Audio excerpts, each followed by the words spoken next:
We are at the amazing restaurant, The American. I'm here with Executive Chef Debbie Gold. Thank you so much for joining us today. It's Kansas City Restaurant Week is coming up at the end of January. A big week for a lot of people to enjoy some great food, right? Exciting week, actually, to enjoy a lot of food, and for a good cause, too. Good cause. It's going to be relatively inexpensive, $15 to $30 per meal. Where else can you eat The American for $30 at dinner?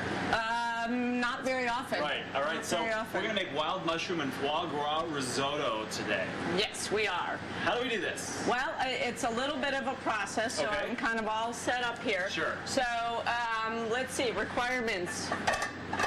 I got my pan on. A good hot pan. Good hot pan. We're going to put a little bit of grapeseed oil in it.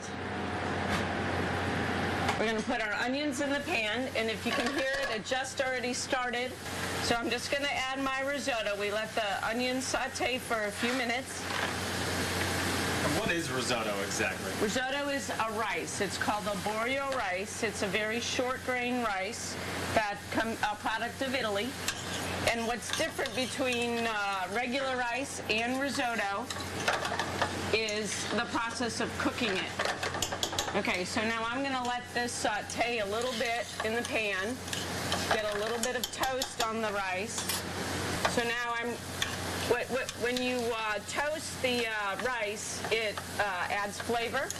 And then even though we want it really nice and creamy, we don't want it clumpy. So this lets the rice kernels kind of stay individual and intact. When I make rice, I add a little bit of salt as I go.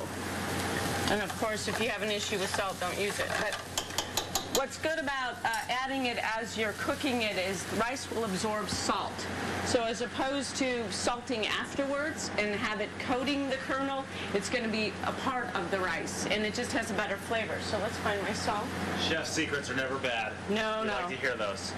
And then I'm going to do this little by little, and then I'll taste it as I go. And now we're going to add a little bit of white wine. These are very traditional steps for making a risotto. I'm going to add about a cup of wine. And I'm going to add some more. I've got chicken stock here. Okay, so now that my other one, let's go back to the other one.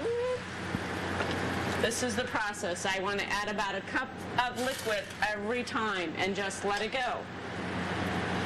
So now this is also the tricky part about risotto is how far do you want to go? Because if you can keep going, yeah, you can keep going and going and going, and then it's all mushy. Right. It's just a little bit. But we're almost crunchy, there. But not quite mushy.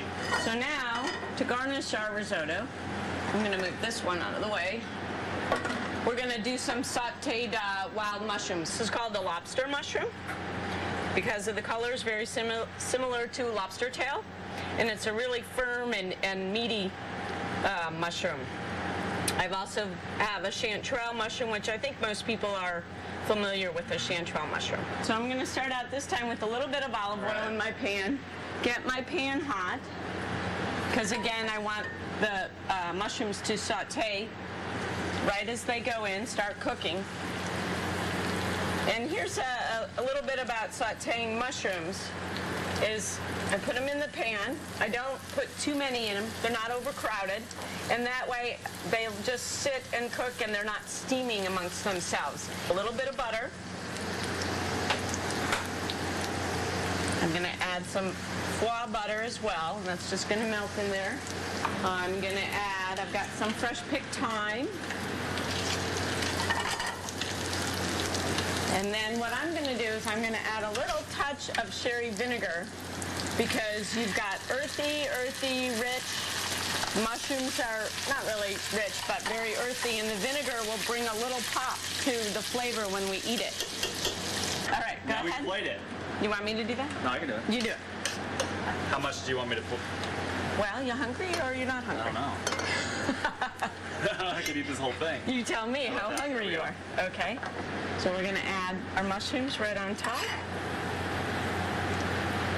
Why is it when you lay them on top it looks perfect, and when I do it, it never looks like it comes out of the Because in my mind I'm going, okay, I need like Food and Wine magazine. What's it going to look like? Is it good? I'm going to steal a bite too. again. The American restaurant here is going to be participating in that. Thank you so much. Oh, absolutely. Joyce, it's an honor to be in here. Don't leave. I won't go anywhere. All the information will be on our website, KCTV5.com.